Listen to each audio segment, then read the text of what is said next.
చేయాల్సినవి కొన్ని ఉన్నాయి. హల్లెలూయా, దేవునికి స్తోత్రం కలుగును గాక. మనమందరము కూడా దేవుని దగ్గర దొంగలముగా ఉంటున్నాం. అవును, దేవునికి ఇవ్వవలసింది మనము దేవునికి ఇవ్వలేకపోతుంటున్నాం. ఎప్పుడు కూడా మన బడ్జెట్ షీట్ వేసుకుంటాము, రాసుకుంటాము. ఏది కట్టాలా, ఎప్పుడు కట్టాలా, ఎక్కడ కట్టాలా, ఎవరికి కట్టాలా, ఎంత కట్టాలా, ఇవన్నీ కూడా రాసుకుంటాము.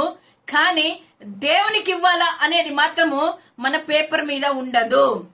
10వ భాగము దేవుని సొమ్ము, అది దేవునికి ఇవ్వాలా. అది సమయమైనా కానీ డబ్బైనా కానీ అది దేవునికి ఇచ్చేయాలని మనం ఎక్కడ కూడా రాసి పెట్టుకోలేదు. ఆ బడ్జెట్ మన ప్లాన్ లో అన్నీ ఉంటాయి.